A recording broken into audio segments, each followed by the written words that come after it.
Bună dimineața și bun găsit la BU. Sunt Sabina Iosub și vă invit să rămâneți alături de mine în următoarea jumătate de oră. O să discutăm despre sănătate. It's a pleasure and an honor to have today here with me in Strasbourg Commissioner for Health, Stella Kyriakidis. Thank you so much for your presence. It's a great pleasure to be here. Thank you. Let's start with a simple question and a complicated answer. How healthy is the European Union? The European Union has just gone through a public health crisis of COVID-19, which has shown us both our strengths and our weaknesses. And I believe that out of every crisis comes an opportunity. So I would say that now in the area of health, we're building a strong European Health Union, which will allow us to move forward and deal with crises in a more effective way and with more solidarity. Let's take them step by step. We have at the European level the Beating Cancer plan. What is the final goal of this plan and how should be developed in every state? This is the European Beating Cancer plan is a plan that aims to change the realities of cancer for all the citizens in the European Union. As you may know, I have had the experience of cancer. You are a survivor. I'm a survivor, and I believe in turning the personal experience into the political, into bringing about change. And we have an opportunity with a plan that has for the first time an unprecedented amount of funding, over 4 billion euro, and which for the first time has actions which go from prevention to quality of life for those who have survived cancer and their families. So it's a plan which really aims to change the face of cancer in Europe. And it's now in motion. Just for 2023, we have 30 joint actions with member states. What should the member states do? What are the steps in each country? I spoke before of the European Health Union and health in Europe now. And of course, health is a member state competence. But with the European Beating Cancer plan, we are able to take initiatives at the European level to enable member states to move forward, to bridge the gaps, to decrease inequalities. For an example, after 19 years, we updated the screening guidelines for cancer, for breast, cervical and colorectal. So member states now have the support in order to train professionals, to have screening programs with updated guidelines. So what we are doing at the European level is working with the member states and supporting them so that they can all move forward and implement what needs to be done to really decrease the impact of this disease in Europe. This support means also money, because sometimes this is the biggest problem.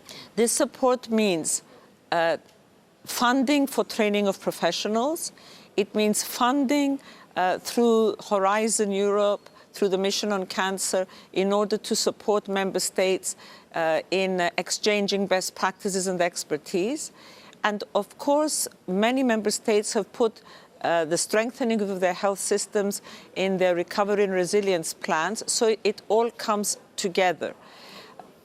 An example of how we work across member states is by 2025, we are setting up a network of comprehensive cancer centers. Each member state, a comprehensive cancer center, connected, so that they can exchange best practice and exchange expertise.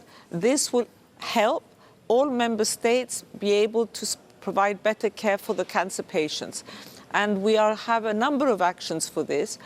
I sincerely believe that we have an opportunity at the European level to really substantially do something about cancer, which affects so many, many people and their families. And in the last 4 years, we're already seeing differences with Europe's Beating Cancer plan, and we still have a lot to do.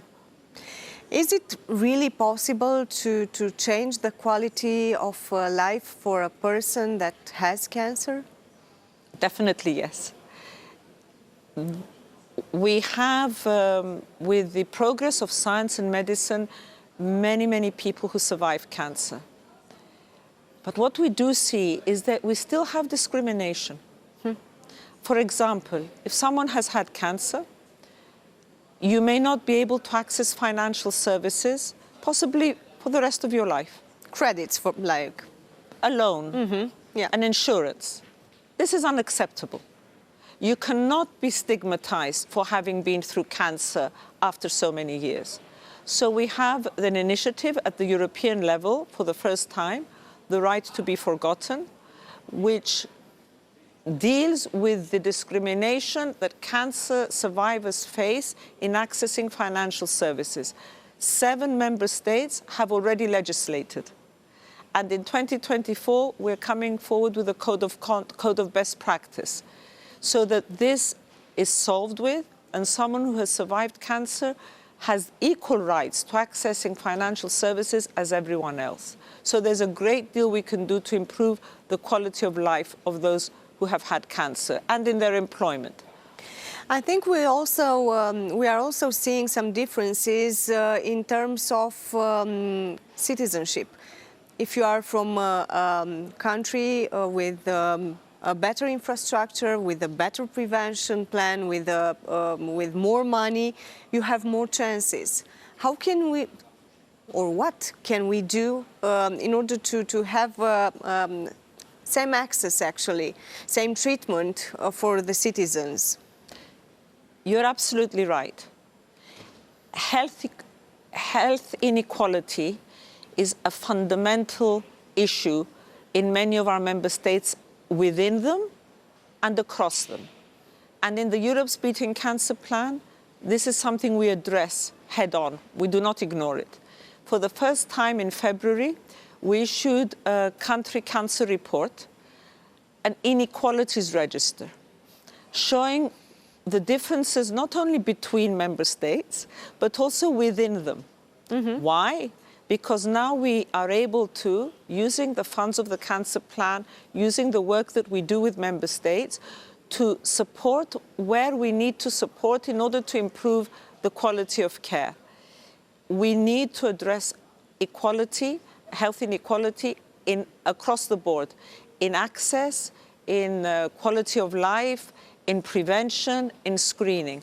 And as a cancer plan, this is a fundamental principle of the plan. Do we have enough money at the European level for this plan, for beating cancer actually at the European level? It's the first time that we have a substantial amount of money and a funding of 5 billion. This is supported in other ways through the Next Generation EU, through the member states' own programs. It's about everything coming together.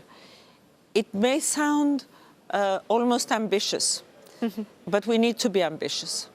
And it's not about only the funding. It's about finding the ways to exchange best practice. For example, 2 weeks ago, our cancer imaging technique brought together 36 centers, exchanging imaging of patients, over 20,000 individuals, for 9 different types of cancer. So you can improve quality of care through many different initiatives. And the cancer plan constantly has these joint actions which allow us to bring the member states together. And if I may be allowed to say, what we learned with COVID, what we learned with the pandemic, is that we are stronger together. How much we can do with solidarity. And the cancer plan builds on this, as many other initiatives in the area of health in the EU now. Let's explain to our viewers another interesting approach. One Health. Humans and animals together, let's say. What's the idea? What's the aim? The aim is to exactly what you said, One Health. When I became Commissioner for Health and Food Safety, many people asked, what is the relationship? For me, it's always been one. Animal, human, and plant health are connected. The way we are as human beings in our environment, animal welfare is interconnected with our health. So we need to approach health in this holistic way, under the umbrella of One Health.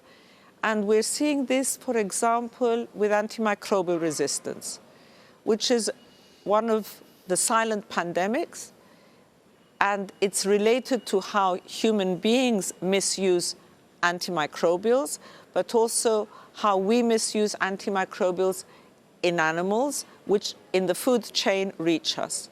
So the concept of One Health is, I would say, the holistic way of approaching health today. And this is the way we need to approach it in everything we do. And the pandemic showed us how closely related the three are: animal, plant, and human health. So what should we do in each member state? We are working in different ways. For example, for antimicrobial resistance, we have set, for the first time, we're setting European targets to decrease the misuse of antimicrobials in human beings and in animals. But also you cannot just do it through specific actions and legislation. You need to raise awareness with citizens. And part of member states now, what we're doing with them, is we work within the framework of the European Health Union. We, together with the member states, can work in order to improve the different health indexes in each member state. This is about solidarity, and this is about collaboration. It's about bringing everyone on board. And I believe that we are more seeing this in this way, in a different way since the pandemic. The European vaccine strategy was significant.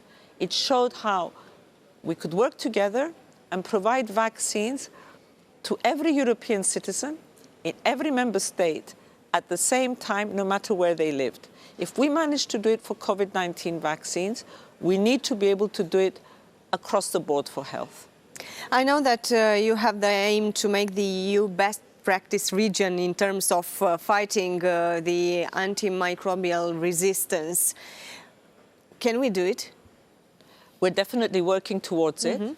Not only within the EU, we're working globally for AMR, because this is a global problem. It is part of what we do working at the global level. I believe that we are making steps. There is a great deal more that we can do.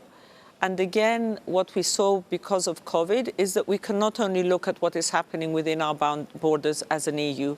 We need to work globally, and we have put forward a global health strategy in order to be able to work with all our international partners in fighting and addressing challenges like AMR. There are a lot of problems in terms of health. What do you consider the biggest one at the European level?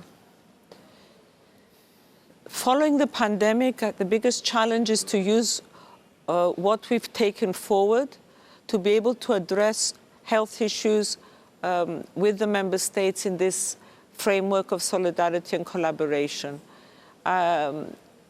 Every issue has its own importance, but through the European Health Union, we are addressing them in different ways. A huge issue, which is a challenge, and part of what we need to do, is the pharmaceutical reform we put forward. And we come back to what you mentioned, equality. The pharmaceutical reform is based on 3 A's: access, affordability, and availability. We have, as a European Union, safeguarded that citizens have access to safe and effective medicines. We have not safeguarded a single market for medicines. And I believe that we need to work towards that. For ourselves, for myself, every citizen, where they live, in every part of the European Union, in Romania, in every part of Romania, should have the right of equal access to medicines that they need.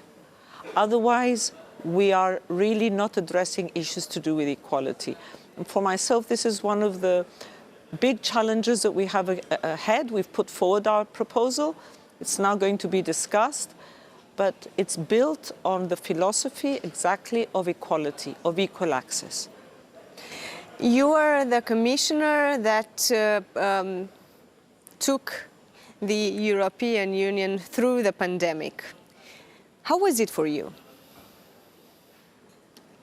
I think as challenging as it was for you and for every European citizen, possibly in a different way, because we had to deal with a crisis that we didn't know anything about, with a virus that we didn't know anything about. It's easy now to look back and see what we know now, but then there was nothing. But I always saw it also as an opportunity to learn from it and to do things differently for the future. And did we do that? Yes. Yeah? Yes, because out of all that, we are now all talking. The Parliament, where we are today, the Member States in the Council, and we are talking about a European Health Union. For me, that is the big change. We're now talking about what we can do, being a Member State's competence at the European level, to change the lives of European citizens for the better in the area of health. And if we manage to contribute to that, even in a small way, I think it's an important step forward. Was there a moment back then during pandemic when you thought we are not going to make it? No. No. I didn't. I remained very focused when I'm dealing with these issues. There were many moments when, many sleepless nights for all of us, not only for myself, I think for the whole Commission, for yourselves, for everyone. But there was never a moment that I thought that we would not be able to find a way out of it. What I did know was in order to be able to move forward, we needed to find a way to work together. And this was the biggest challenge. And this is why the element of solidarity and collaboration through the EU vaccine strategy was for myself, for ourselves, a turning point. It showed us as citizens, as member states, that we are stronger together. And now we're building on that. A lot of persons are asking, is another pandemic coming? Are we going to be again in the situation of COVID, of staying at home, or of not being able to move, to travel, to meet each other?